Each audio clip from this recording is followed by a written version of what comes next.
Good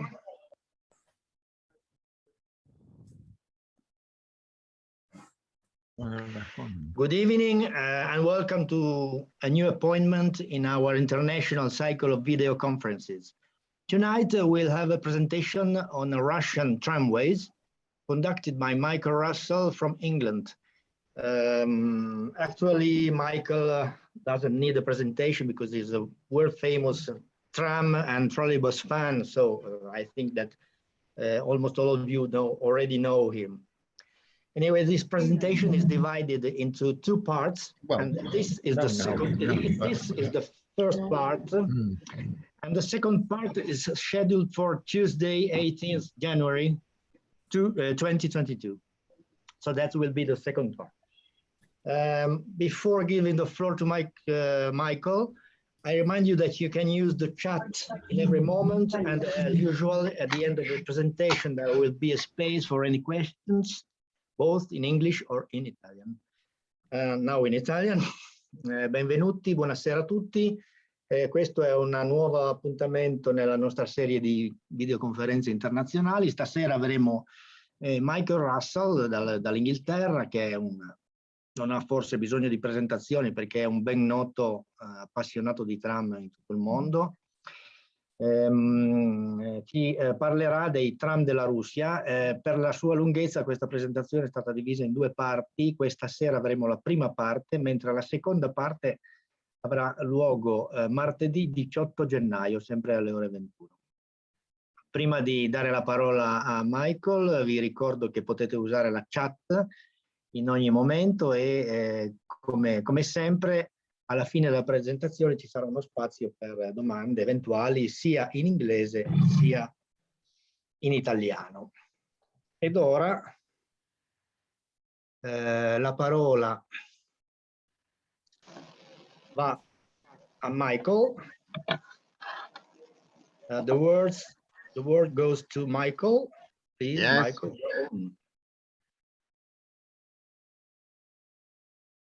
What happens? Okay.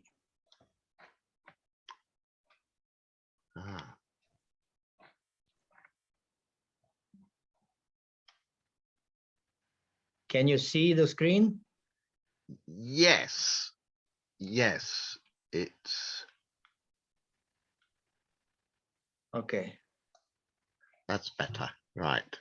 Okay, so next. So good evening, everyone. This, as Roberto has explained, is the first of a two-part exposition on Russian tramways. This evening, we shall look at the car types, the various tram cars, some of the depots, the works cars, the museum cars, and finally some of their magnificent snow cars. When we have the second part in January, we'll look at the environment through which the Russian tramways operate. But as I say here, an overview of Russian tramways spanning two continents. And this is a view on the international bridge over the river Ural in Orsk. And you see there on the traction pole this sign which illuminates at night, which says Europa for Europe.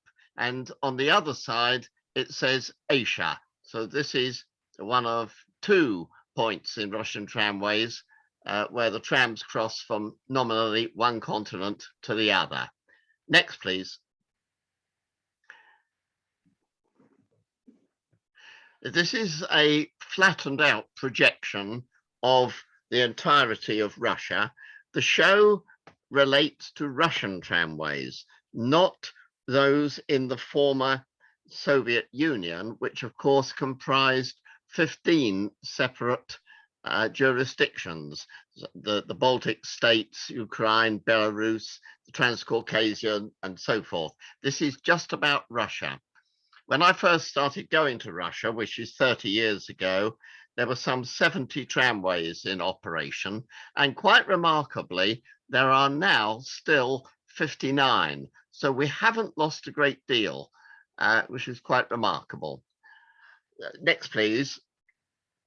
So we're going now to look at some of the rolling stock, and this is the oldest type of rolling stock which can still be found in operation in Russia, and only in one system, Khabarovsk, in the far east of Russia. These are type RVZ6, a bogie car built in the Riga Carriage and Wagon Works. Over 6,000 of them were built over a period of nearly 30 years. And as far as is known, there are only 12 still in regular service in Khabarovsk. It is possible that Osiniki also still has one. This is a view of a coupled pair in the oil region of the South Urals in Salavat. Next, please. The most prolific tramcar builder in Russia during the Soviet era, or the latter part of it, was the factory at Usk-Katav, which is in the Urals. And they built a series of cars, of which this one is an example of a KTM1. Russian trams are categorized by a series of letters and numerical digits.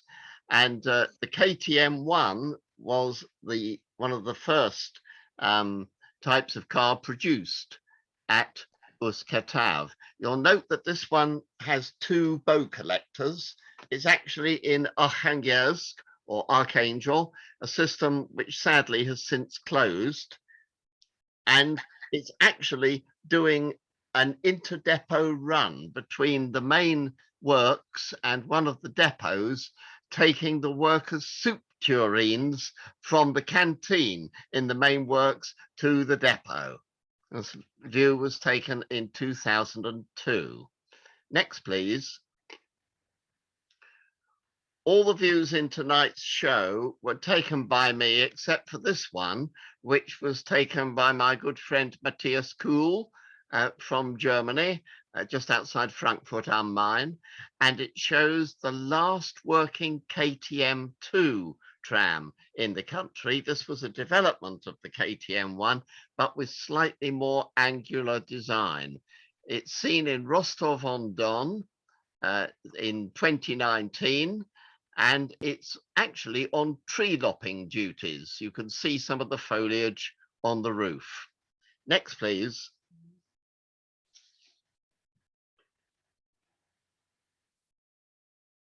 Now we come to the most prolific type, of which many hundreds are still in operation. This is the KTM5 bogie car, which in its original form has these corrugated iron side panels, and also has the rather alarming feature at first of chain-driven doors, which are quite remarkable. Now here's a coupled set of them in the tramway of Stary Oskol, which is near Kursk, a new tram line entirely on reserve track, laid in the 1980s to serve an oil refinery in the area. Next, please.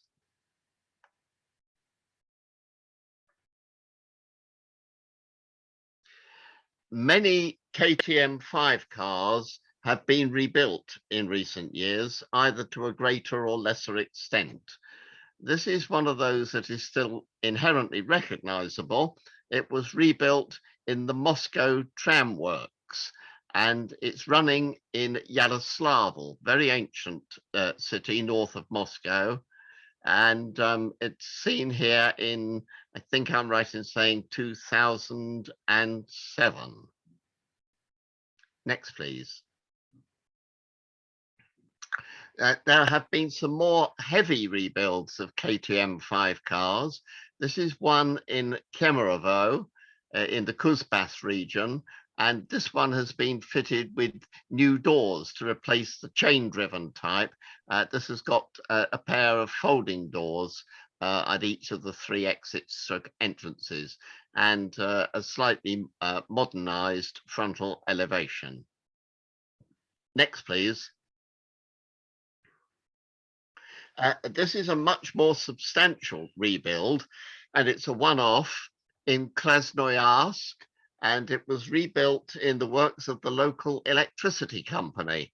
It still has enough of the KTM5 about it to be recognizable, but as you see, it has a greatly modernized front, and it appears to me as though it may well be fitted with air conditioning, at least to the driver's cab.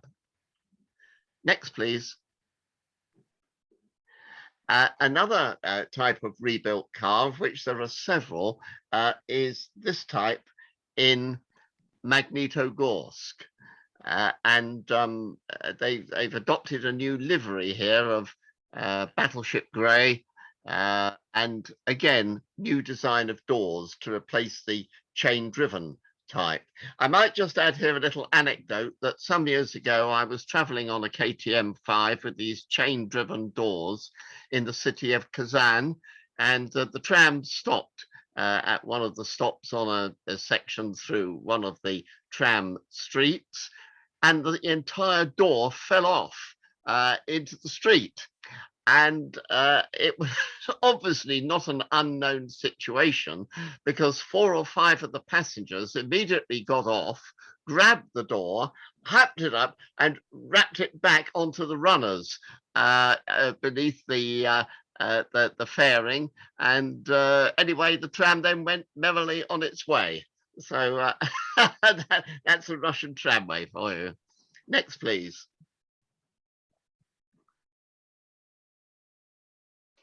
Now, after the KTM5 came the KTM8, which had 4 doors and a very angular appearance, as you see here.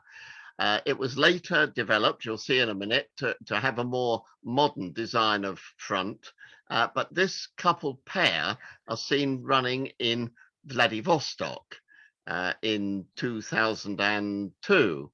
And you'll note that along with many, but by no means all Russian tramways, Vladivostok was running with bow collectors. I would say that Russia is still the world center of the bow collector for current collection. And in several cities, there is mixed operation of bow collectors and pantographs. Next, please.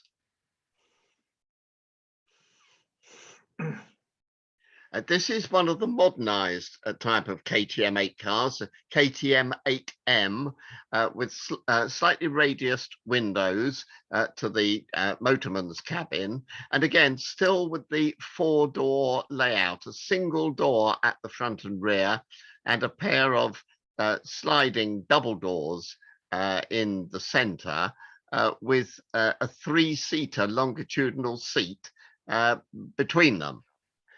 This is a view taken in, says he quickly trying to, in Novokuznetsk. There's another big tramway in the Kuzbas region, which is a center of the coal industry in Russia. Next, please. In the early 1990s, the Uskatav factory developed what became known as the KTM11. This was a prototype set, unnumbered at the time, seen in Volgograd. Volgograd is one of the places that has an express tramway with quite a lengthy tunnel section through the center of the city. And these cars were designed for operation in it, but did not find favor in Volgograd, and examples of this type are now to be found only in Ukraine at Kryvyi or Krivoy Rog, Kryvyi, which also has an express tramway with an underground section. Next, please. Now, all the tramways that you'll see in Russia tonight are laid to the gauge of 5 foot, that's 1524 millimeters, except for 3. One of them, Rostov-on-Don, is laid to standard gauge, 1435 millimeters, and there are 2 surviving meter gauge tramways, and this is one of them. This is in Pyatigorsk, the city of Five Hills in the extreme south of Russia, in the North Caucasus region. And it's a bit of a spa town. It's not heavily industrialized, and it's very much a resort that people go to for health restoration. And it has a very nice tramway. And here's what is, in fact, a meter gauge KTM 8N, which is designated a KTM 15. Next, please.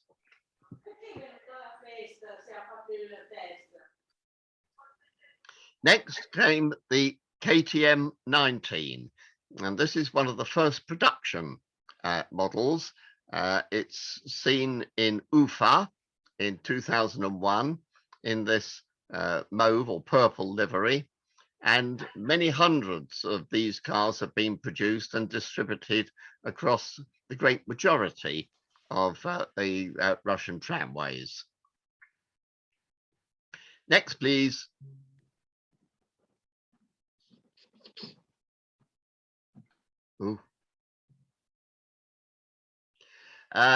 This is a later type of bogie car produced by Uskatav. It's called the KTM 23, and this is what I can only describe as their factory finish livery. All the cars that I'm aware of this type have been supplied in this orange and blue color scheme. And they are to be found on quite a number of the Soviet tramways. Next, please.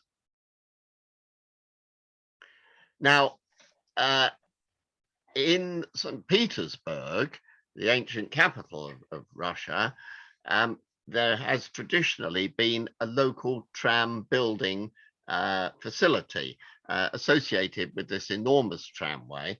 And here we see one of their more recent products, a 3-section articulated car. And you'll see in a minute that cars of this type have also been built for double-ended operation. For many, many years, Russian tramways have basically been all operated with single-ended cars. But in a change of philosophy, largely, I think, because of the increasing costs of real estate and the difficulties in providing turning circles of the traditional type, double-ended cars are starting to come back into fashion. So next, please. This is one of the classic St. Petersburg, or Leningrad as it was then, built cars of type LM68 in more or less original condition. None of those in original condition are still in regular operation, but this one is preserved as part of the St. Petersburg Tram Museum. Next, please.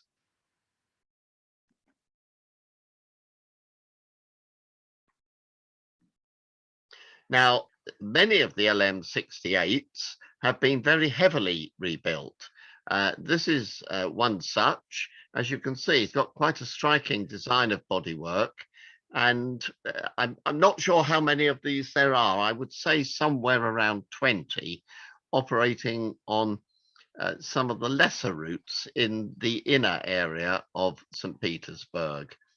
This view, I think, was taken about 3 years ago, so this type is still in operation. Next, please.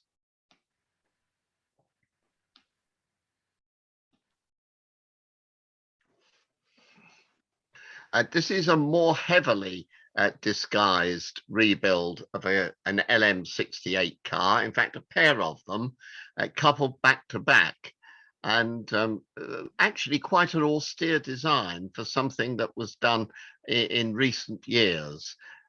This pair are seen operating on the line 6 on Vasilevsky Island during the period when the bridge connecting it to the main part of St. Petersburg was under reconstruction for well over a year, and the service had to be operated as an isolated, what the Germans call an Inselbetrieb, an island line.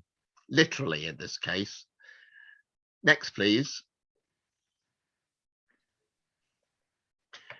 This is another type of St. Petersburg tram, similar in design, I suppose, to the LM68, but it's actually an LVS 86, built from 1986 onwards, of which many are still in service. Next, please. And it has an articulated equivalent in this, which is an LVS 86K. As you can see, a very, very similar design, but with a trading section attached. Just draw your attention to the layout of the bogies, a fairly conventional one, with one supporting the central section and one on each of the two outer sections. You'll see something rather different in a minute. Next, please.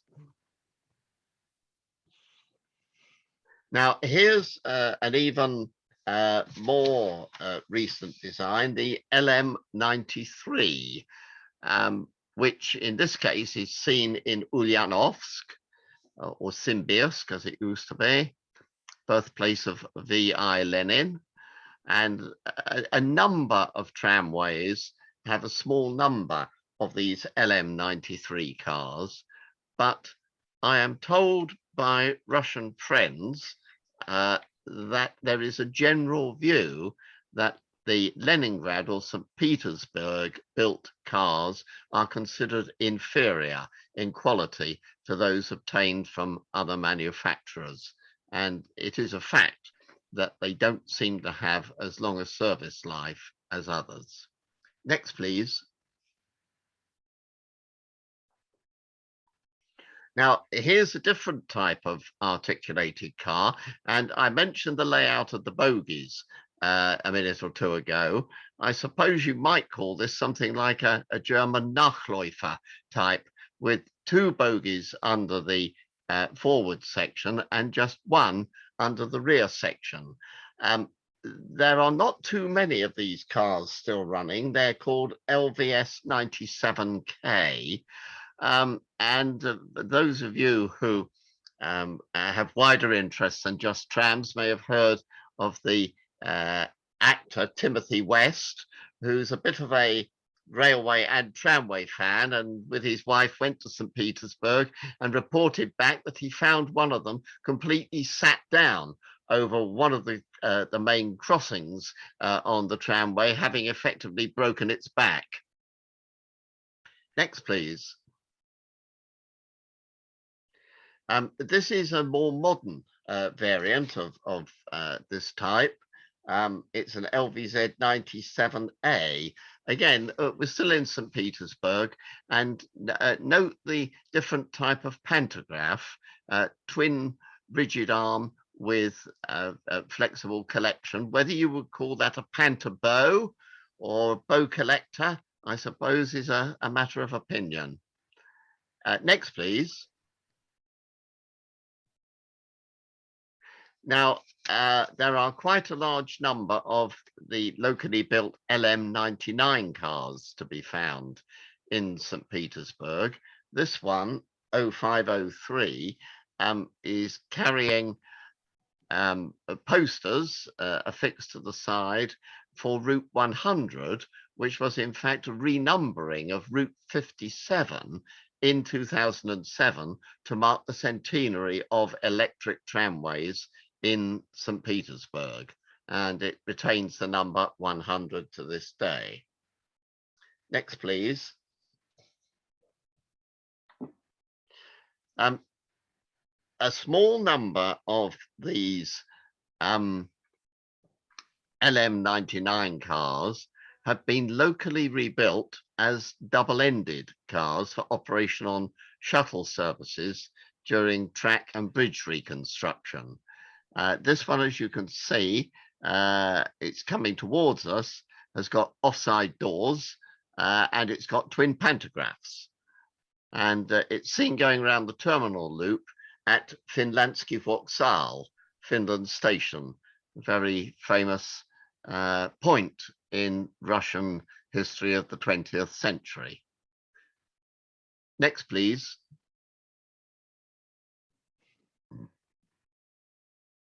Uh, 1112, again in St. Petersburg, is one of their more recent designs of tram. It's called an LVS 2005, and there is also a single bogie car version. This one's carrying an overall advertising livery. Next, please. And here's one of the bogie car versions, this one in Moscow. Moscow had 50 of these and were dissatisfied with them. And with the arrival of new low floor cars in Moscow, you'll see in a minute, despite being delivered only after 2005, they've all been passed on to provincial systems, whilst much older rolling stock remains in service. Next, please.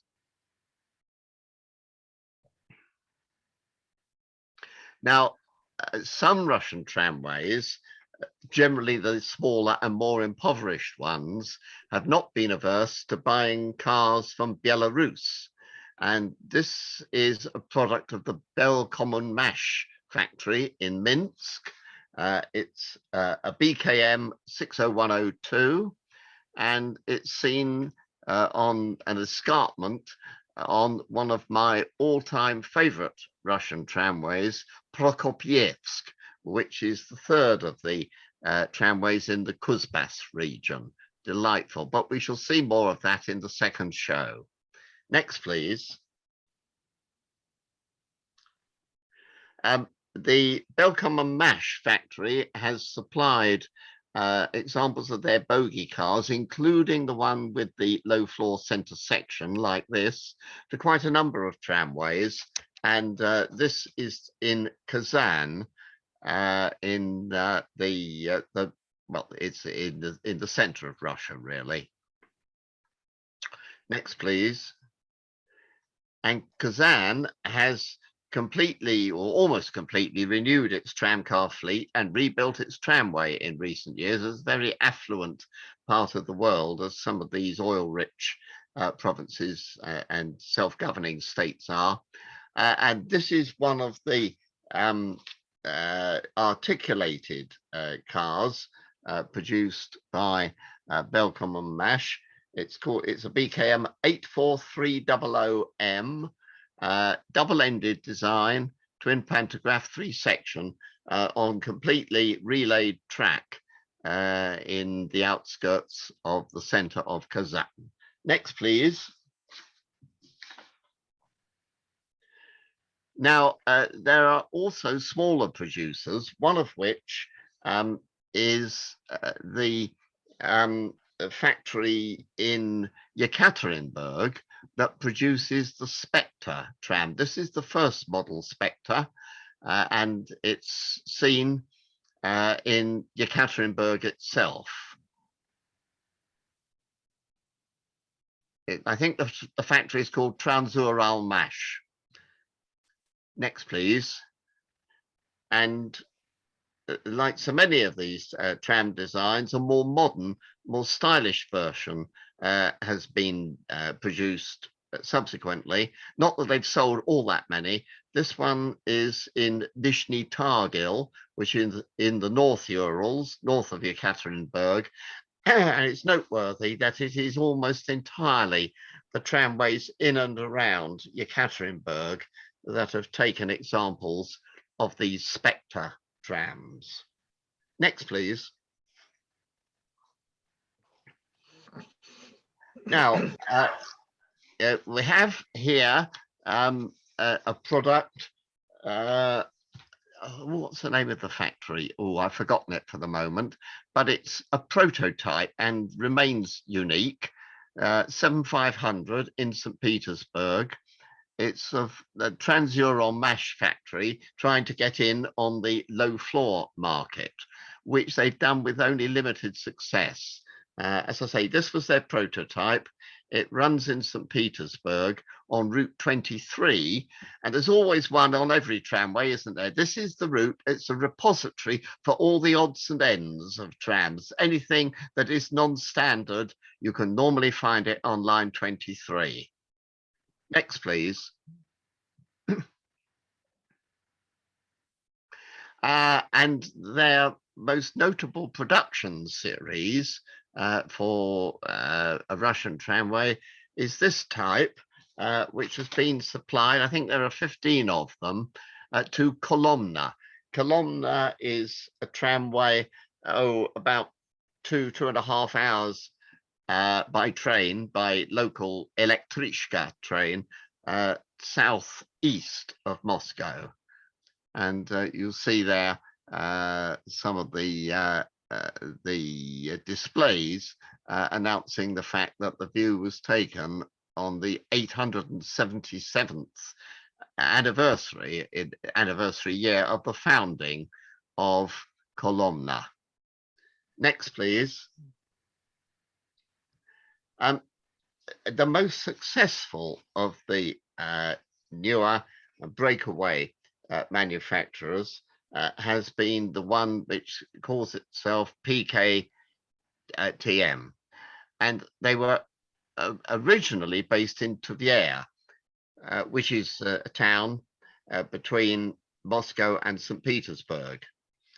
It was formed by a group of disaffected engineers who had worked for the Uskatav plant and felt that it was lagging behind and not moving with the times in producing up-to-date, very modern tramcar designs. And they set up their own factory and initially built a small number of these bogie cars, which were operated in Tver. Now, the Tver tramway has since closed, but I understand the cars have been put in store and there is a possibility that it will reopen. We don't know. It is probably not a finite closure.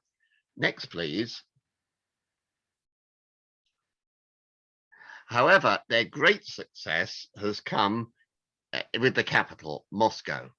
And there, the mayor, although virulently anti-trolleybus, has embarked upon a program of complete renewal of the tramway, which was to some extent in the doldrums for many, many years. His plan is to sweep away all high floor rolling stock by the end of 2023, and he's well on the way to doing so. Over 300 of these cars have been placed in service in Moscow. As you see, they're 3-section articulated cars built by the PKTM factory, which has branched out now and developed a new workshop and manufacturing plant in St. Petersburg. They've won great praise for this design of tram. I must admit, they are very good, and they completely revolutionized the Moscow tramway and are extremely popular with the traveling public. So we shall see more of these, I've absolutely no doubt. Next, please. And in response to the needs of smaller tramways, they've produced a new low-floor bogie car. This type, of which a group of 15 have been supplied to the Buryat region for operation on the Ulan-Ude tramway. And they went into service at the very end of 2019. They're known as Little Lion in Russia, Leonette. Next, please. Back to St. Petersburg for a minute. We've got here another one of the cars produced by the Vityaz factory. And this is one of 3, I suppose, prototypes, you would say, produced in an attempt to corner the market for a series of trams to be built for Moscow that can actually fit within the portals of the Apikoff depot, built in 1909, which is really incapable of being rebuilt for the wider, more modern and longer trams. Next, please.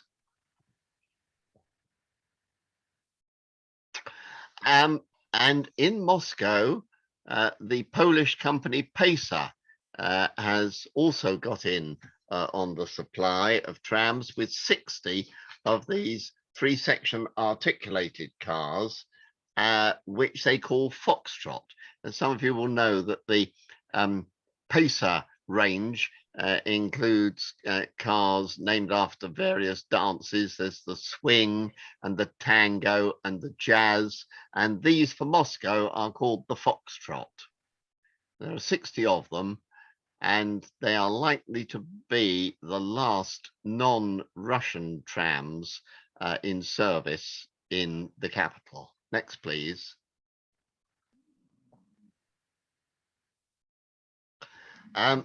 Citadis has made an attempt to get in on the tram market in St. Petersburg.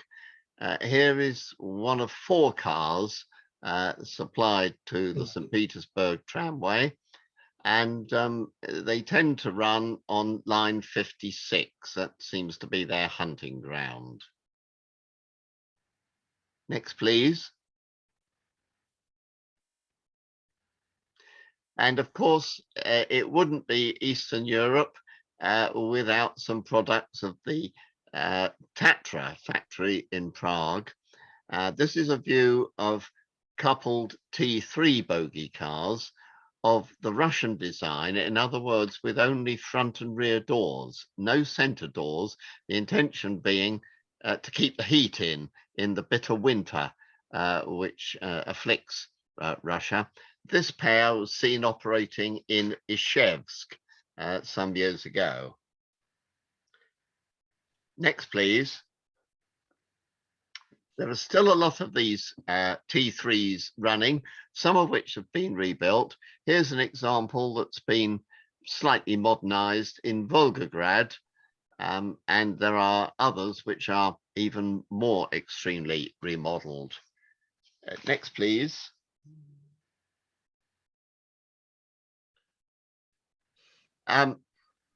There have been some attempts to construct or reconstruct T3 trams as articulated units with a low floor center section.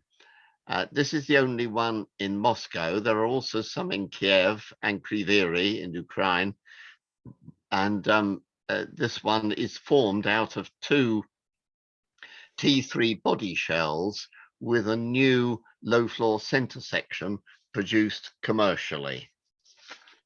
Next, please.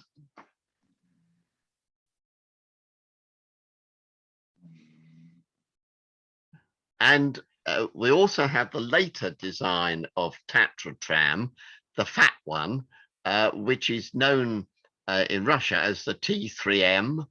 And one of the places, there are quite a number of undertakings that still run these, and Rostov-on-Don in particular seems to have a great fondness for them, and they are the standard operation on line 7. One of the reasons for which is its steep hill, which you'll see in the second part of the show. Next, please. This is a prototype KT8, a double-ended 3-section articulated car, which initially was trialed in Prague and then found its way to Volgograd, where it's seen in 1992. Next, please. And the other meter gauge tramway, you remember I mentioned Piatigorsk, the other meter gauge tramway is to be found in Kaliningrad, which of course is the renamed former East Prussian capital of Königsberg, virtually completely destroyed in 1945, although one or two historic gateways have been rebuilt. The tramway has survived and been modified, but retains the meter gauge that it had in German days. And here is a Tatra KT4 short articulated tram operating on part of the Kaliningrad system, which sadly has contracted since I visited there in, I think, 2005, and has only one or two routes still running. Next, please. And this is in Moscow, where experimental cars are very often run on line 17. It's one of the trunk lines in the north of the city, and work from Baumann Depot. This is a Vario low floor car on service in, I think, 2016. Next, please. And so we'll move now from the specific car types to a few views of Russian tram depots and works. And this example is in Stary Oskol, the system we have actually seen a little earlier, south of Kursk, which serves the oil refinery about 12 kilometers outside the town. And a lot of these depots are actually quite attractively laid out. You can see there, there's a little design of a tram car with aeroplane type tail wings and a pantograph to tell you that you've got to the tram depot. And the tram itself is one of the BKM low floor bogie cars produced in Belarus, of which they have 2 or 3. And it's interesting that operators that have bought the BKM cars, generally speaking, have a small number, but don't seem to go back for any more. Next, please. Here's a typical Russian tram depot entrance with the arch and the notice above telling you that it's the tramway and trolleybus company or undertaking, Upravlenie. And it's a cut down KTM 5 motor car, which is emerging. That's quite a common practice in Russia, to cut down an old passenger car to leave a flat section at the back for the carriage of goods. Next, please. Oh, I should have said that that is in Taganrog. Now, here's an interesting depot, and it might not surprise you to learn that the depot, and indeed its tramway, has since been closed. This is in Shakti, in the Rostov region, and the depot is in fact conversion of an old theatre, and trams in various states of dereliction, I'm afraid. Perhaps 1 or 2 of them hoping to go out into service later. Next, please. Here's a lineup of cars preparing for the evening peak outmuster in Stary Oskol. I doubt if any of them have been repainted since delivery, and a feature of quite a number of Russian tramways which serve industrial plants is that they have an extremely intensive peak hour service for perhaps half an hour, with coupled cars literally every 3 to 4 minutes, and next to nothing for the rest of the day. A highly uneconomic operation in one sense, but probably in another, the best that can be achieved, because to provide a whole series of buses to move the same number of workers cost even more. Next, please. This is inside the tram depot in Rostov-on-Don. And here we see, this is the only tramway in Russia laid to standard gauge, 1435 millimeters. A whole batch of Tatra T3 cars seen here in 1992, and in the foreground a working traverser, which is not too uncommon in Russian depots. Next, please.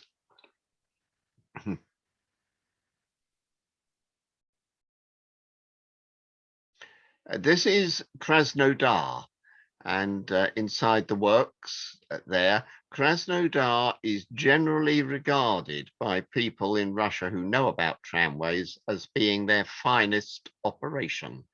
The cars are kept in very good condition. The vehicles that have been purchased second-hand are the best that is available. The track is very good by Russian standards. Somebody once said to me, there is no good track in Russia. It's just that some is better than others. That's basically true, but Krasnodar definitely holds the crown for the best condition, both in terms of rolling stock and track. And a glimpse in their overhead department and track department was something of an eye-opener. Next, please. This is the depot in Ulan-Ude, taken 2 years ago, with one of the new Lion cars on the left and a standard KTM car on the track on the right. Next, please.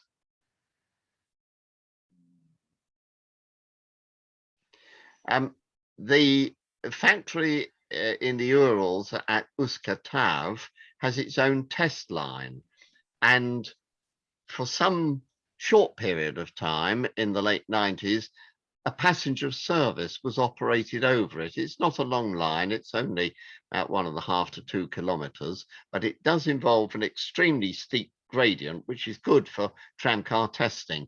And as you can see here, this KTM 3 is making a test run up the snow-covered track. Although at that time, the full length of the test line was not in operation. Next, please.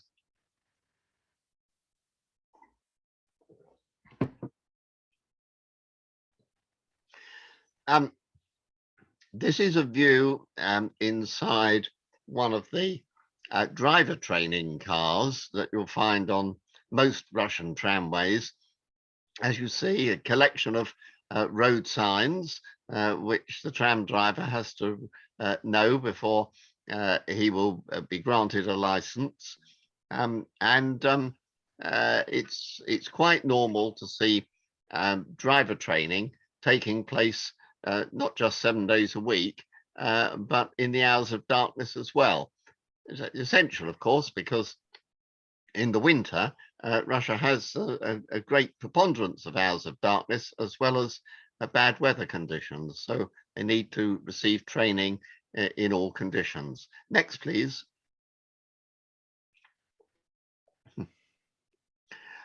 This is, again, a view. This is, I think I'm right in saying, in I think it's in Krasnodar, but I'm not 100% certain. But it shows you some of the workshop equipment which is to be found. Some of the tramway workshops are in a real mess with extremely dirty floors, oily floors, and equipment scattered high and low in a rather disheveled manner. Others are extremely well organized. Next, please. And here again, and we are definitely here in Krasnodar. We're in the track department, the permanent way section, with all sorts of diagrams there for the information of the track gangs. And down below, a diagram showing the format for the curvature of rail. Next, please. And this completes the survey of the depot in Krasnodar. This is the control room with one of the controllers there. Most of the Russian tramways of any size have proper control rooms with radio control, and I guess these days probably GPS facilities. And as you see, she's got an enormous map up there showing the part of the network, and it is only part of it for which she is responsible. There will be other dispatching points elsewhere on the system controlling other parts. Next, please. So I'll show you now a few works cars. I've shown you a cut down KTM 5 coming out of the depot at Taganrog. Volgograd has cut down a number of T3 cars. And as you can see, this is in the P way yard, permanent way yard in Volgograd, again taken in 1992. Next, please. This is a view in Ufa. And the RVZ6 car here has had the center of the saloon cut away in order to provide for ballast and sand distribution. You can see it's got a drop side facility. Behind it is one of Russia's special rail carrying trams. They were specially designed and distributed to quite a number of tramways in Russia. Not everyone has one, but the majority do. And they're all fitted with, as you see, extremely strong girders and crane facilities in order to lift rail on and off. Next, please.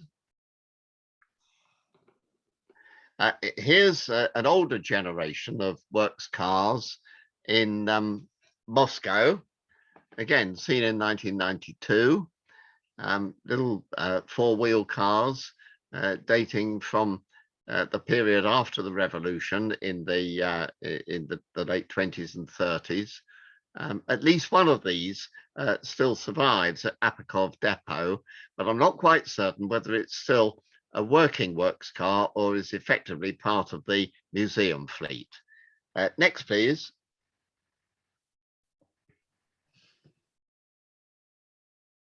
Here is this car. It's seen in 2019 in Apakov depot. It's been nicely painted up, and it's quite unusual on a Russian tramway to find a four-wheel car anyhow. But it looks to me, although the gear that's on it may be on there for effect to illustrate the duties of a works car, it looks to me as though it is in fact still sent out for special works duties. Next, please.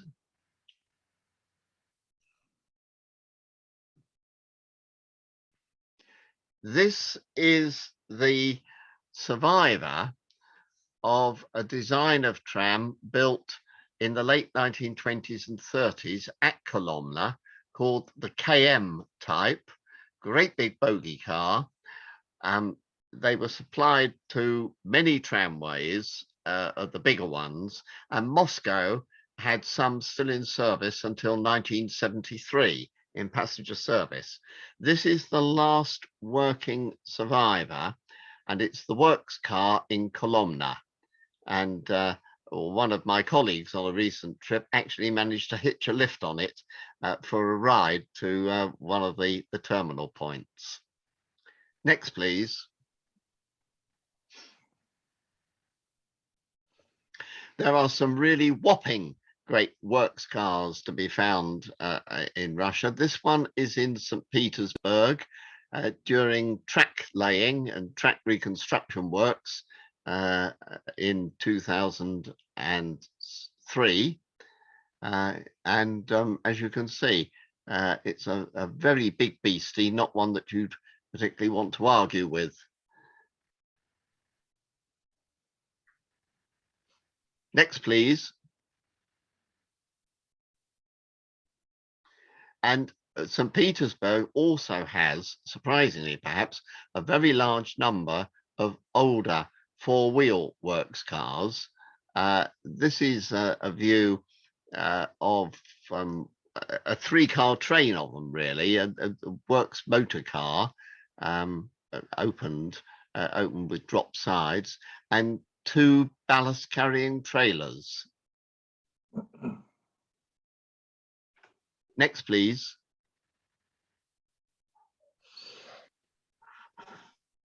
Track work going on here in St. Petersburg with I would say a between wheels works car. St. Petersburg actually went on to bogie cars for passenger service relatively early, and I would say this is a car from probably the late 20s. Next, please. This is a converted MTV 82 bogie car, ex-passenger car, in Khabarovsk, and it's one of 2 works cars on this tramway. It's gone out to deal with a breakdown near the town centre.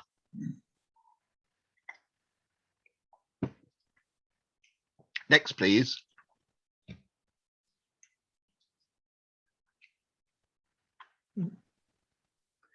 And here we see it actually propelling this broken down KTM 8 car back to the Khabarovsk depot. It's a nice little tram, I must say, and it is suggested that when its works career is over, it's going to be retained as a museum car. Next, please. In St. Petersburg, in 2003, I came across a depot which was completely filled with works cars, no passenger cars at all. I didn't have time to count how many there were, but there must have been 40 or 50 in there. And here's quite an elderly snow broom with a typical wooden body on the high frame. Russian tramways tend to have snow brooms rather than snow plows. It's because of the consistency of the snow. We tend to get rather wet snow here in Western Europe, and a plow is more important, more useful. But in the East, there's a lot of lighter, more fluffy stuff, and it's been found that rotary brushes are the best solution for keeping the tracks clear. And this is certainly an old specimen, but I'm sure that in a bad winter, it will go out along with more modern rolling stock. Next, please. I showed you earlier a view of one of these rail carriers.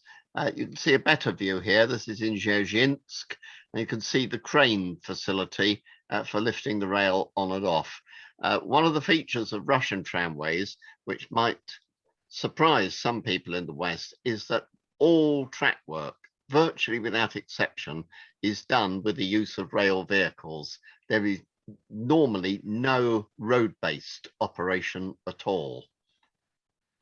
The tramways are self-sufficient. Next, please. This is a whopper. This is in Orsk, and the cut-down KTM 5 here has a tower wagon with these retractable sides. Can be put up when the overhead crew need to give attention to a particular trouble spot. Next, please.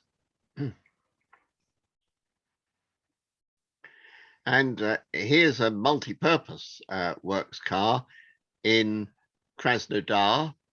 Again, very smartly turned out, as you'd expect of that undertaking, with a lookout position at the rear, and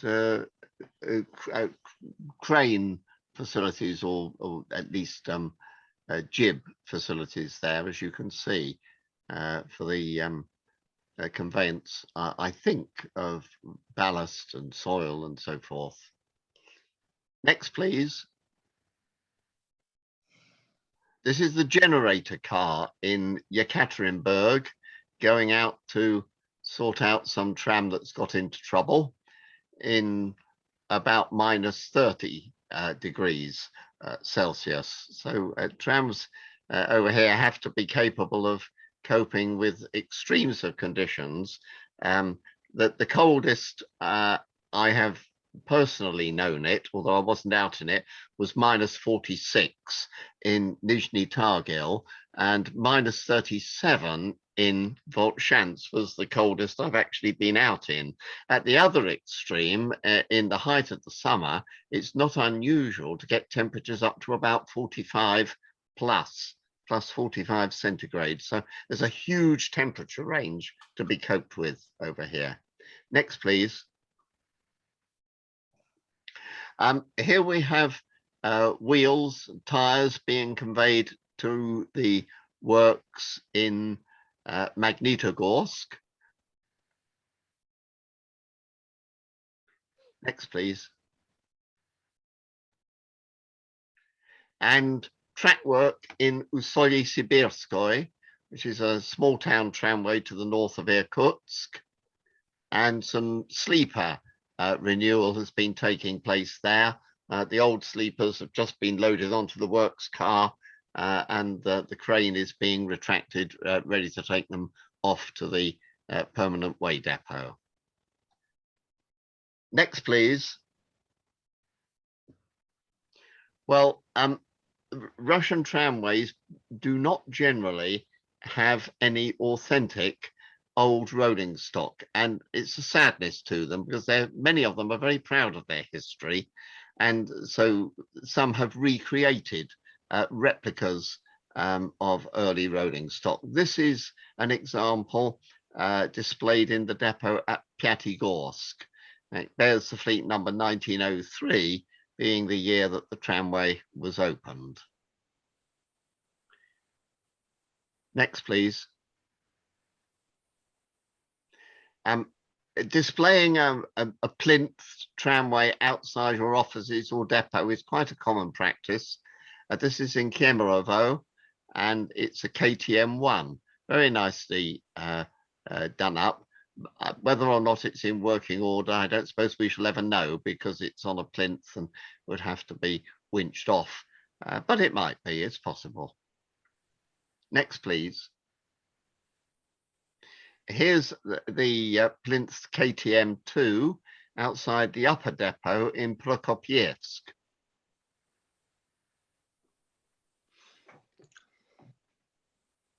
Next, please.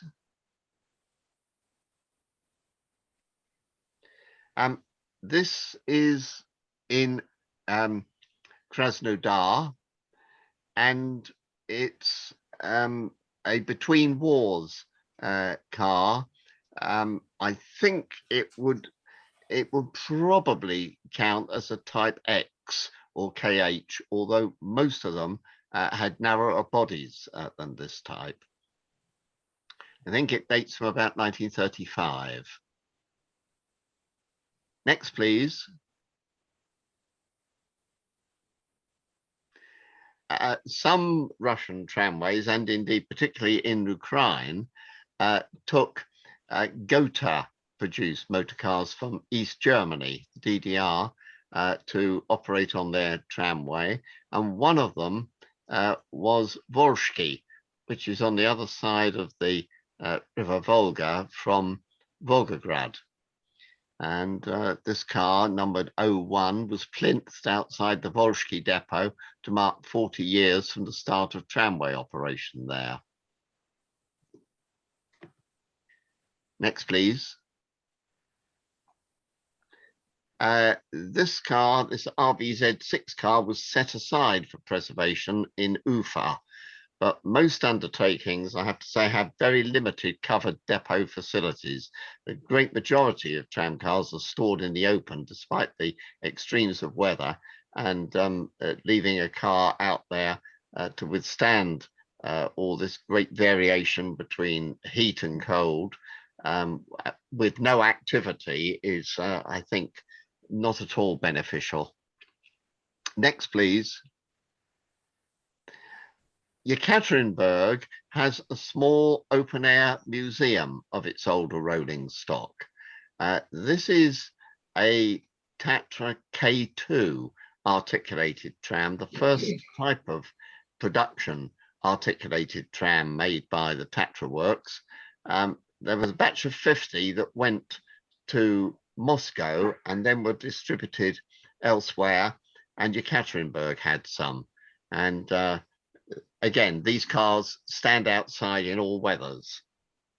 Next, please.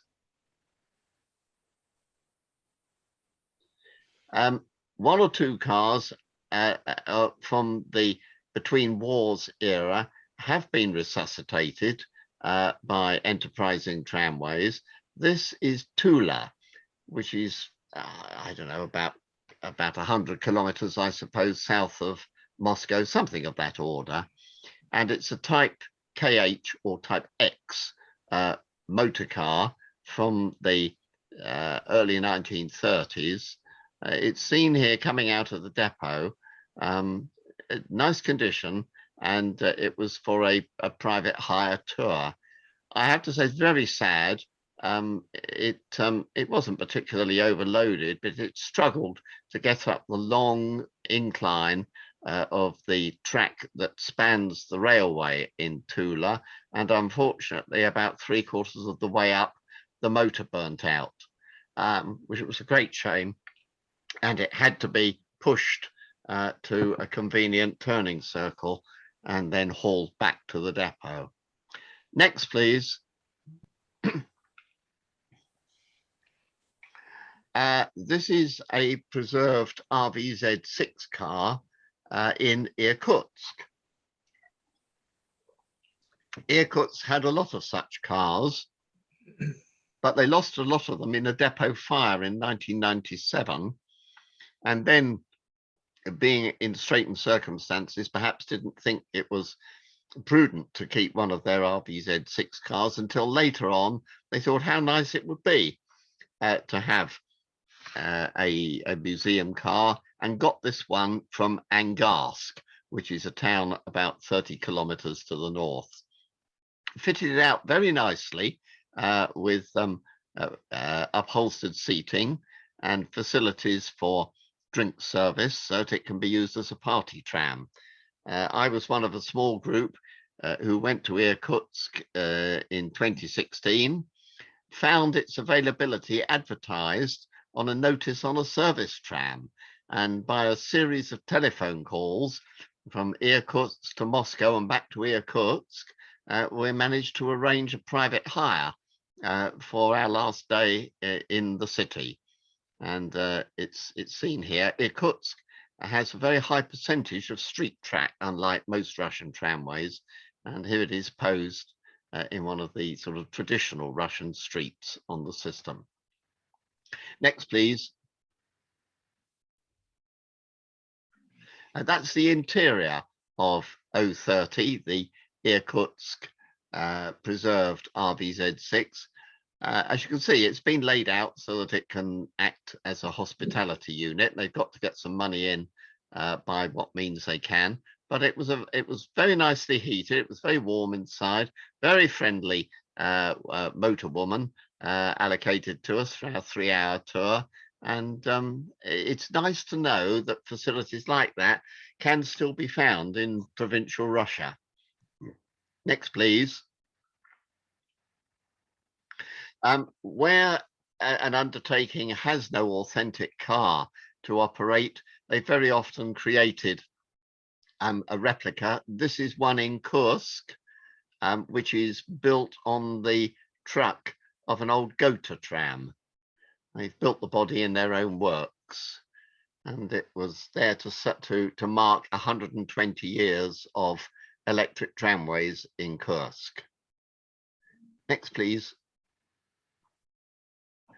One of what appears to be the oldest types of preserved tram in Russia is this example in Nizhny Novgorod, although I am reliably informed that it's actually a reconstruction. The truck may be authentically old, but the body is apparently a reconstruction. However, Nizhny Novgorod, which used to be called Gorky, has a very special place. in electric traction history because it was the first electric tramway in today's Russia. Kiev, which is today in Ukraine, was earlier, but Nizhny Novgorod was next, and they're very proud of it and have created a transport museum within the curtilage of Depot 1. Next, please. And this is part of that open air transport museum. The car that you see here with the fleet number 1 and the retractable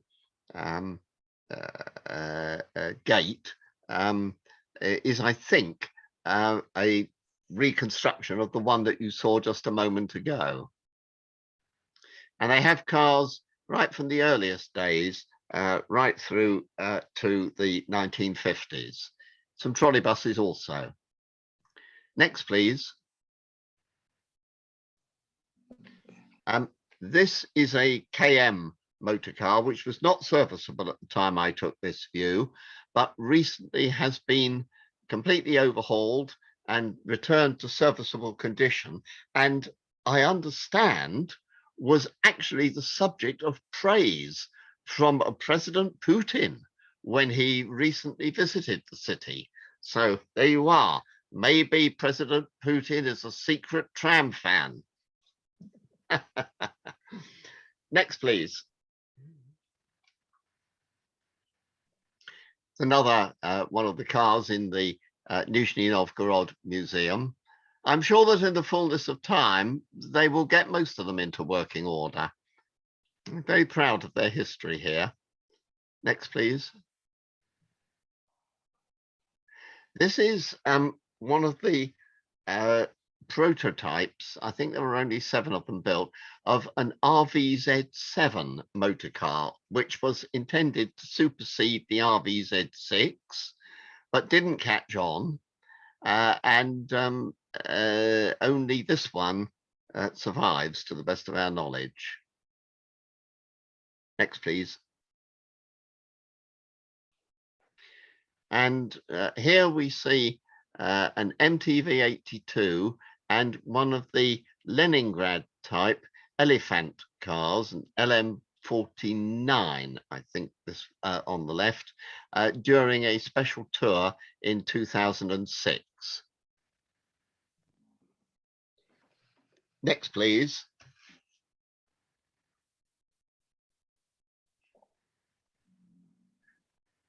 This is a replica horse car. St. Petersburg had a big fleet of double-deck horse cars, some of which I understand were built in Britain. And outside the railway, the metro station on Vasilevsky Island, is this replica horse car on display, which also directs people towards the Tramway Museum further along the street. Next, please.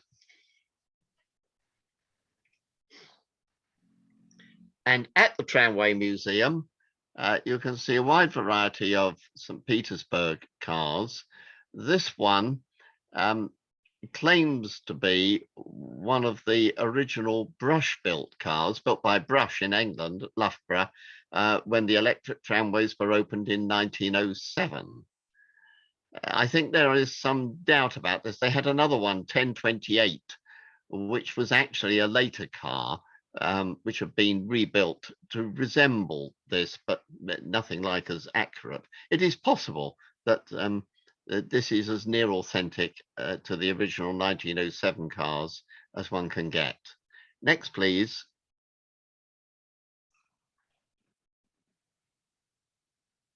And in this big collection in Depot 2, which is the original electric tramway depot of St. Petersburg, was brought out in 2007 to mark the electric centenary.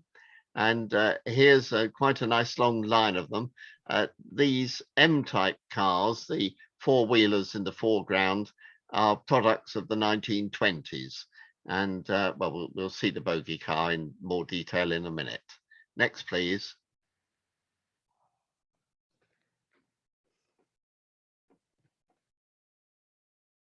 This is a more modern version of the M-type locally produced motor car, one from the early 1930s.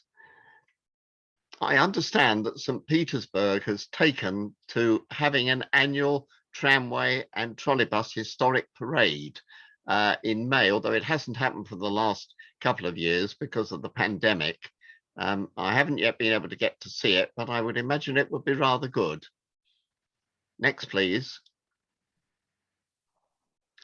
And in an attempt to copy a contemporary American design and the Peter Witt design of bogie car, the Leningrad factory in 1933 produced a series of these bogie motor and trailer cars called the LM33 and the LP33, of which this pair are now the only survivors.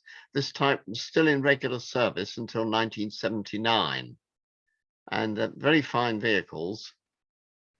It's just a shame that more than one genuine example hasn't survived. Next, please. After the war came two types of extremely heavy plate frame bogie cars, the LM47, which you see here on the left, with the Peter Witt LM33 poking out on the right from Depot 4. And then subsequently in LM49, 2 years later, we had a car of similar design, next please, which is known locally as the Elephant. Now, much more recently, it has been realized that it would be quite a good thing to operate a tourist tram service in St. Petersburg. And although the original intention was to use rolling stock from the museum, it was thought that regular use of it would probably not be a good idea. That it's fairly elderly and would need a lot of tender loving care. And so the works produced two of these replica LM33 bogie cars. They were produced in 2018 and 19, and they operate on city tourist tours. Next, please. In Moscow, there is a very big heritage fleet, and here's a double-deck horse car, which is being towed back into Apakov Depot at the end of one of their parades.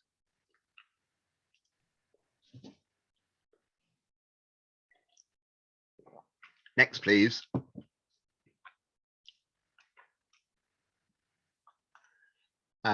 This is a view at Bauman Depot with the KM motor car and KP trailer in the foreground.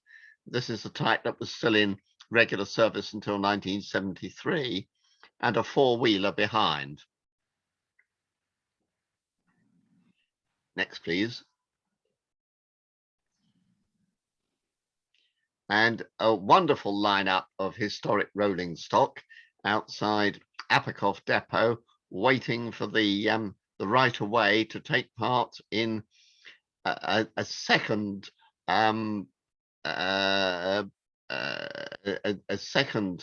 exposition of the parade because of its great popularity, and that was in 2019. And the mayor decreed that because at the April parade it was attended by over 250,000 people, it's about a 3 or 4 kilometer route, that it should be run again in July. Unfortunately, not so many turned out, so it was possible to get some quite decent photographs. Next, please. And that's Apakov Depot in the background, the one with very restricted clearances, which is the reason for the purchase of special design of new tram, and the recently restored Tatra T2 car coming out to go around the nearby turning circle and take its place in the parade formation. Next, please. This is the KTM1 and KTP1 set, which is the museum's newest restoration, and an MTV 82 bogie car coming up behind.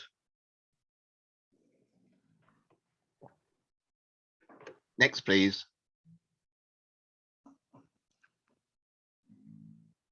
And this is a prototype, rebuilt car, which remained unique and has since been put into the museum heritage collection. Again, turning round at Oktoberskaya turning loop to take part in the parade. Well, we're getting towards the end now, so next, please. And I'll just show you a few more images. One of the features of Russian tramways in recent years is that some of them have had received imports of second-hand trams from Western Europe. This is a former Magdeburg tatra seen in Vladikavkaz, which is the border town in the North Caucasus between Russia and Georgia. Next, please. This is in Lipetsk or Voronezh, I can't quite remember now, and it's an ex-Leipzig tatra. Doesn't show much evidence of its German ancestry, but it is from Leipzig, and yes, I'm fairly certain that that was in Lipetsk. Lipetsk has still got one tram route running at the last count. Next, please. This car is ex-Cottbus, and it's seen in Pyatigorsk. Pyatigorsk has acquired KT4 cars both from Cottbus and Erfurt. Next, please.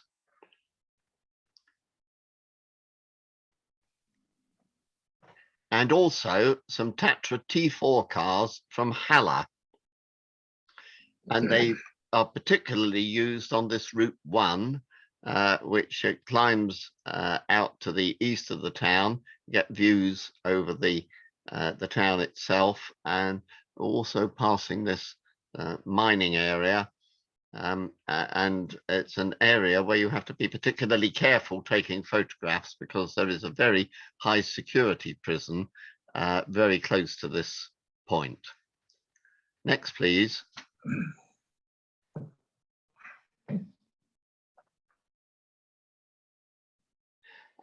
Izhevsk has acquired a number of these Tatra trams from Berlin, KT4s, and heavily rebuilt and restyled them for operation on their local network.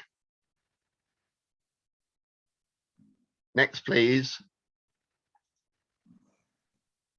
A feature of Russian operation when it is necessary to run to a stub terminus and double-ended cars are not available is the operation of Hecktraction, as the Germans call it, back-to-back operation.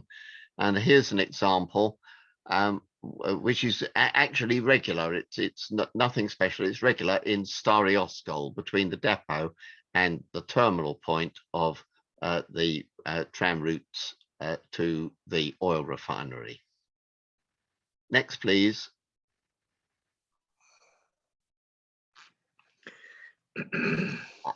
In Moscow, some years ago, major rebuilding work at Belaruskaya station resulted in the turning loop used by trams of line 9 being rendered out of service and in fact completely dug up. It's a trunk route, and for the first time Moscow decided that it would reluctantly have to have a stub terminus in a side street approaching the station, some, I don't know, 400 or 500 meters away. To serve it, a number of their Tatra T3 cars were rebuilt in their works with offside doors, but also coupled back to back to operate as as a coupled pair. And here you see one such pair on the way down to Bieloruskaya station. The need for this type of operation has since ceased, but the cars have been uncoupled and operate singly on routes that are served by the remaining Tatras. Next, please.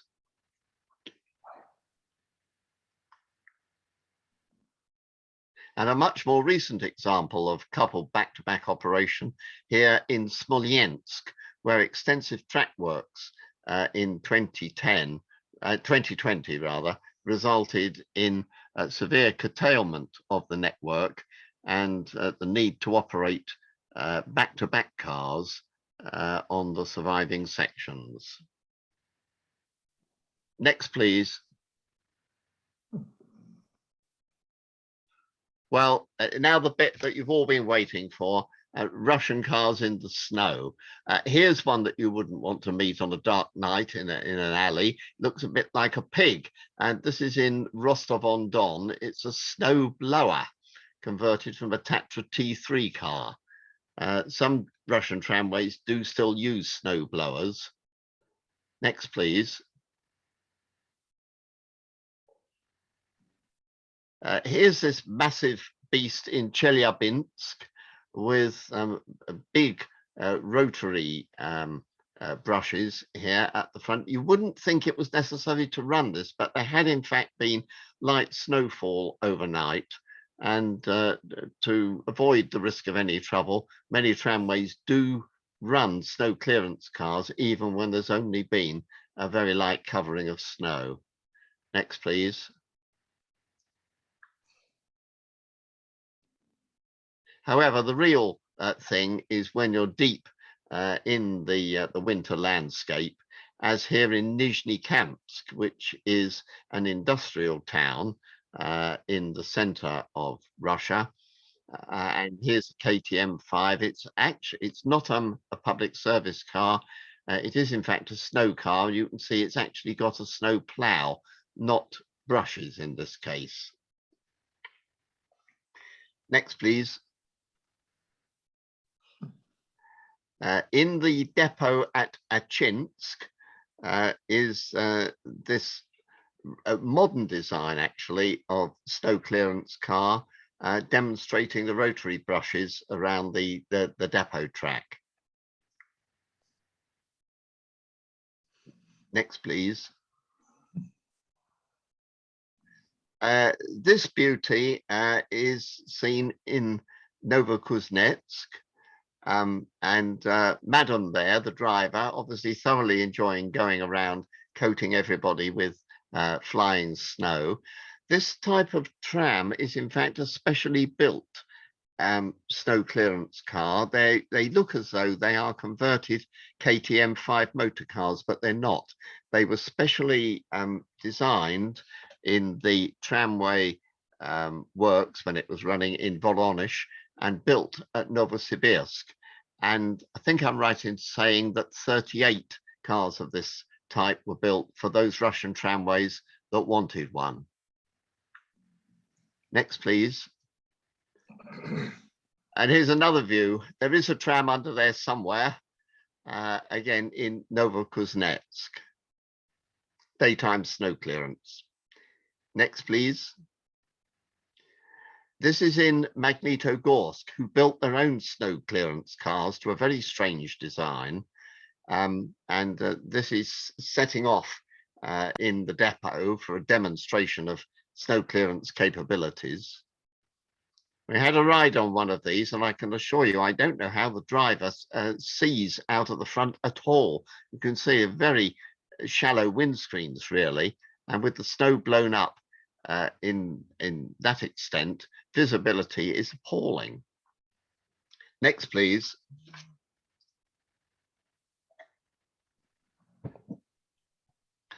This is in Novosibirsk itself, one of the older design of snow cars with wooden bodywork.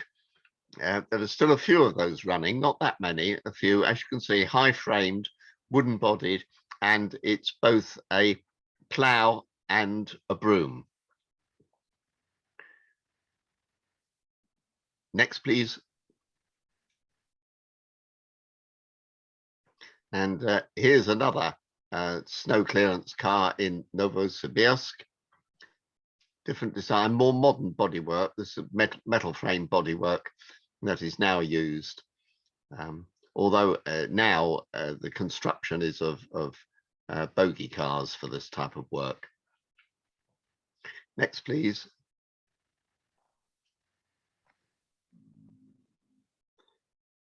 This is in Moscow, and there had been just a very light fall of snow to add to the fallen snow when two of these lovely old works cars came out from Apikov depot to do snow clearance runs on the routes served by that depot.